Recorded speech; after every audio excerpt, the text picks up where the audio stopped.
courions, monsieur le juge. Nous courions, à bride abattue, au galop de l'adrénaline, de nos métabolismes, avec la fougue d'assouvir tout notre appétit en un seul jour. Nous prenions plaisir à détrousser les touristes assommés par ce même sirocco qui nous coupait les jambes. Nous les ensorcelions d'un sourire charmeur.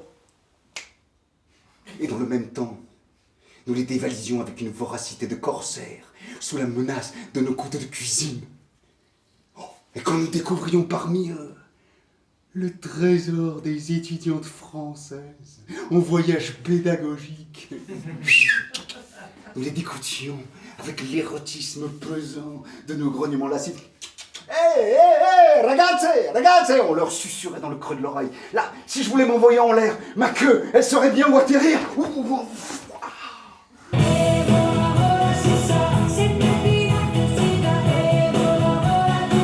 Nous finîmes par nous retrouver tous dans une seule spacieuse et confortable cellule, avec une nourriture excellente et abondante, monsieur le juge, et là, entre un verre et une partie de cartes, et avec l'assurance du 5% sur la totalité du chiffre de nos futures affaires. M'expliquez à moi, monsieur très gentil, comment et pourquoi il fallait préférer la morphine turque à la thaïlandaise en raison de douanes plus complaisantes.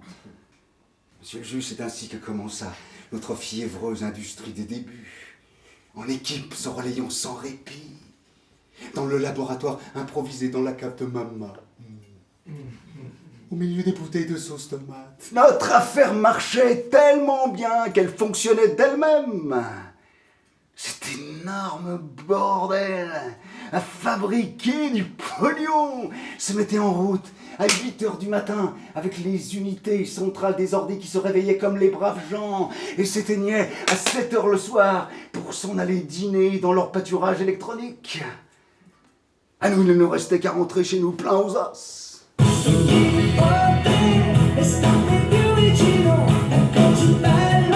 Monsieur le juge, je peux vous vanter un à un nos cabinets somptueux où il y a une cuvette pour chaque étron à chier, des robinets en or avec les formes des animaux de la création, une douche qui parle.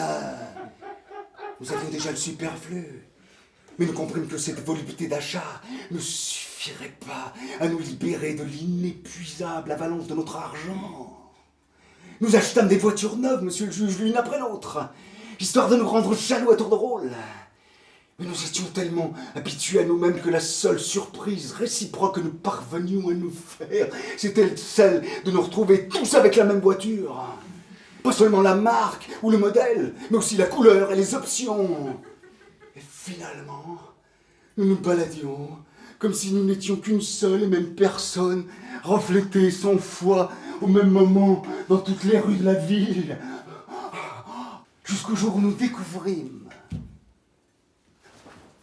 que nous étions en train de nous promener comme des petites marquises du XVIIIe siècle,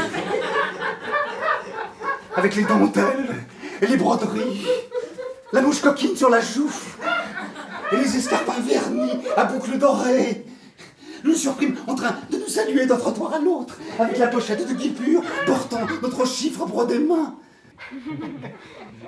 Nous n'étions plus nous-mêmes, monsieur le juge.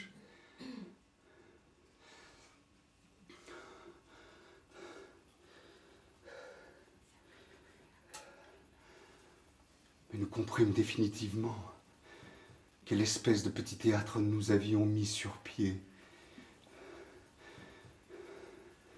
Que le jour où l'on assassina avec un P-38 mon plus vieil ami, une guerre intestine avait éclaté qui nous décimait comme des rats. De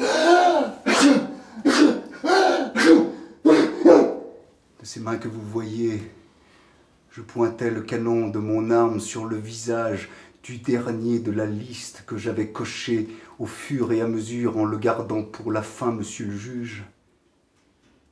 Et la dernière chose qu'il prononça, ce fut « Figlio di puttana ». Puis sa bouche explosa parce que je lui avais filé dedans tout le plomb de mon 45.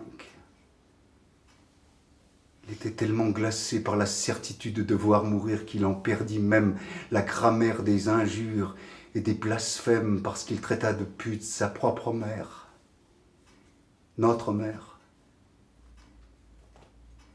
vu que c'était mon frère.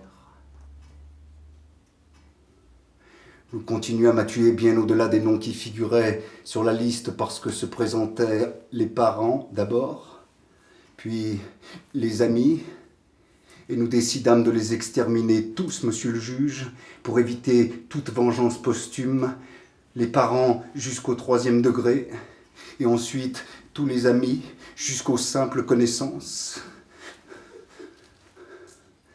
C'était une telle chaîne infinie de vie à tuer que nous épuisâmes les balles de nos cartouchières de réserve.